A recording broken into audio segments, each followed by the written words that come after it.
Boxing King Media with a proud dad, Bill Haney. Bill, that's the third time his son's become a world champion in 3 different weight divisions. Which one was sweeter? You know what? They've all been sweet. You know what I mean? Shout out to everyone that made this thing happen. It was a great night of boxing. Great teams came together. We're just happy.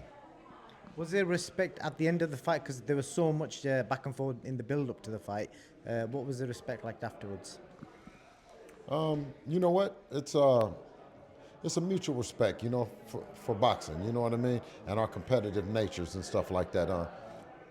That's a lot of build-up. It's a lot of energy. I told Brian Sr., I said, man, you brought out some stuff in me that I didn't think still was there. You know what I mean? In terms of that. So hopefully this next presser would be someone with a lot less pressure. Hopefully, but with regards to the fight, everyone thought Brian was going to be the puncher in the fight, but from what I can remember, I don't think Devin was hurt at all in the fight. There was a few times where obviously he hurt Norman and dropped him as well. How much of that was a shock to a lot of people? Was it a shock to you or a surprise to you? We went up to 140 and dropped Regis.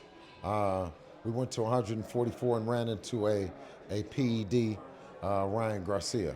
And that's just a fact. You see Ryan go up,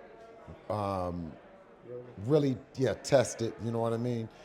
In Vada, and for all intent purposes, he wet the bed.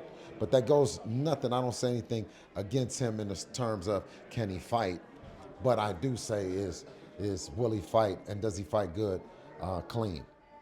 We've proved that it's a different Ryan Garcia that's not clean, you know what I mean? So, yeah.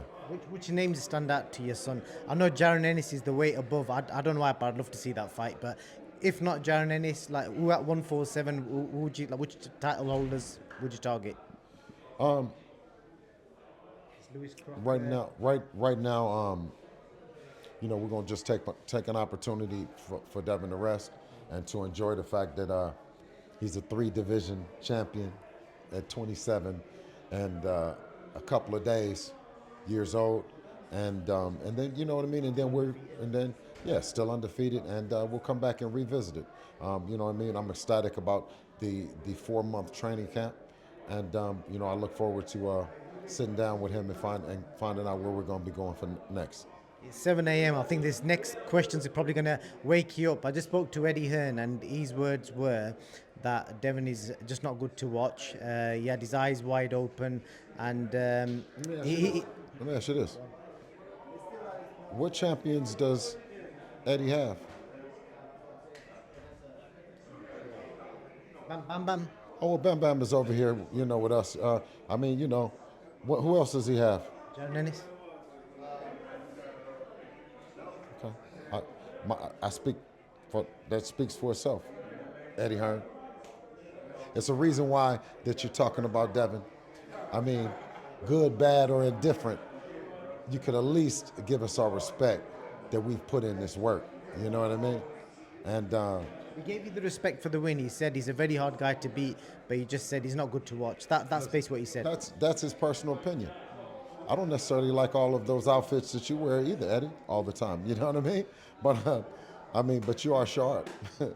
Would you entertain a Conor Benn fight if that was put to the table? Why would you say something about Conor Benn? What has Conor Benn did at 147 pounds that should impress us?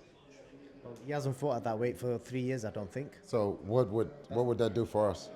A very fair comment. That's what obviously they've been building up. Now let me ask you this then: if Conor Benn then fought at his last fight was what? 160. 160. Now, you mean to tell me you're not going to give an opportunity to all those guys, those champions at 160 or those champions at 154? You got Virgil, you got Boots, you got John Beck, you got all those guys. So he just going to... Who? The IBF champion, Lewis Crocker. He's the 147 champion. No, I'm not talking about 47. I'm talking about from 60 to 54, then to 47. Come on, man. Make it make sense. I mean, because he comes from a legacy family, right? But when is he going to become a legitimate champion and a legitimate division? We did it 3 times, so I mean, our work speaks for itself. When is his work going to speak for him? There's one other fight in the UK that's been calling Devin's name out, but he fights at super lightweight. I don't know if you saw him the other week. Adam Azim, he fought Kurt Scobie.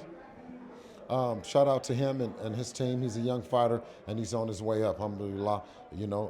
Let him work. He's talking the way that he's supposed to talk, and I wish him and his team well. Bill, always a pleasure speaking to you. Thank you for giving me your time. And big up Box Raw. Treated you guys that nice.